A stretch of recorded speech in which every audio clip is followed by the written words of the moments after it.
በቤተሰብ ቁጥጥር በፍቅረኛ ጭቆና ህልማችሁን ወጣችሁ መኖር ለከበዳችሁ ሴቶች ነው። እንዲህ ነው ታሪኩ።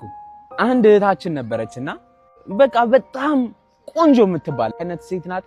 ከዛ በቃ ከትምህርት ቤት ወደ ቤት ነው ልጅነቷን ያሳለፈችው። ምክንያቱም አባቷ በጣም ተቆጪ ነበረ ማለት ነው። እንደዚህ ጥብቅ አድርገው ነው የያዟት። ከቤት ወደ ቤት ሌላ ምንም የምታውቀው ነገር የለም። በቃ ወደ አሜሪካ ስኮላርሺፕ ይመጣላታል 12 እንደጨረሰች። ከዛ በኋላ እዛ ሄደሽ ምን ትሆኛለሽ ብቻሽን እኮ ምንም አታውቂም ምናምን ብለው ያስፈራሯታል። በትምህርት ቤት የመጣላትን ስኮላርሺፕ ያስቀሯትና እዛው ኢትዮጵያ ቤተሰቦቿ ጋር እንድትቀመጥ ትሆናለች ማለት ነው። እና አባቷ በጣም የድሮ ሰው ነውና በቃ ኢቭን ያጨላት ባል ነበረ እና ግቢ እየተባለች ምናምን ነውና ያመጣላት ባል ሩቅ ዘመዱን ልጅ ነው አባት ሊያጋባት የወሰነው። ይሄ ሁሉ ሆኖ ሳለ የቤተሰብ ቁጥጥሩ እያለ ይሄ ባል የሚባለው ተጨመረ ማለት ነው። ከዛ ከሱ ጋር መኖር ጀመረች።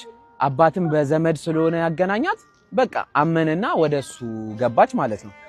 እቺ ልጅ ልጅነቷን ሙሉ በቁጥጥር ተይዛ ኖራ ድጋሚ ደግሞ ለጭቆና ትዳር ውስጥ ገባች ማለት ነው። እዛ ትዳር ውስጥ ገብታ ከቤት መውጣት አይፈቀድላት። እኔ የአባትሽ ኃላፊነት አለብኝ እዚህ ቦታ ልሂድ ስትል በቃ ምንም አይፈቀድላትም። እንደ ልቧ መሆን ጓደኛ መያዝ አይፈቀድላትም። ስራ ወጥቼ ለስራ ካለች አይፈቀድላትም። እሷም ደግሞ በቃ የጨዋ ሴት መገለጫ ይሄ ስለሚመስላት ፈርታ በቃ አታረገውም ማለት ነው እነዚህ ነገሮች። ከዛ በስተመጨረሻ እንደዛ ምንም ሳታ ከአባቷ ቤት ወደ ታጨላ ባል ቤት ገብታ 3 ልጅ ወለደች። ከዛ 3 ልጅ ካስወለዳት በኋላ ይሄ ሰውዬ ቺታ አረገባት። ይሄንን አባት ሲሰማ በጣም ያዝናል ማለት ነው። በጣም ልብ ድካም ነበረባቸው አባትየው። ሐዘን ምክንያት እሳቸውም ከዚህ ዓለም በሞት ይለያሉ። ልጄ በደልኩሽ ቅርበኝ እያሉ ነው ሁላ የመጨረሻ ቃላቸው እቺ ናት። ከዛ እቺ ልጅ የተባለችው ከ3 ልጆች ጋር ልጅነቷን ሳትኖር ሃያዎቿን ሳትጠቀም ሳትሰራ እንደልቧ ሳትወጣ ያ ሁሉ የውጭ ሀገር እድል መጥቶላት ራሱ ያንን እድል ሳትጠቀም እድሜዋን በልቷት ከ3 ልጅ ጋር ብቻዋን ቀረች።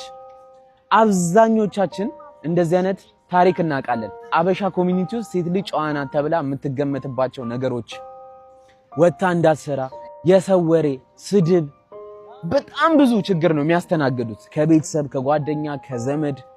እና የኔ እህት አንቺም እዚህ ነገር ውስጥ ካለሽ አውቃለሁ የዓለም ክፋት አለው፣ ግን ፈርቶ ጨዋነት ነው ብሎ ከመቀመጥ ይልቅ ወተሽ ደፍረሽ ከእግዚአብሔር ጋር በጸሎት እቺን ዓለም መጋፈጥ የሰው ወሬ ወደዛ ጥንቅር አድርጎ የራስሽን ደስተኛ ህይወት መኖር ምረጪ እና እዚህ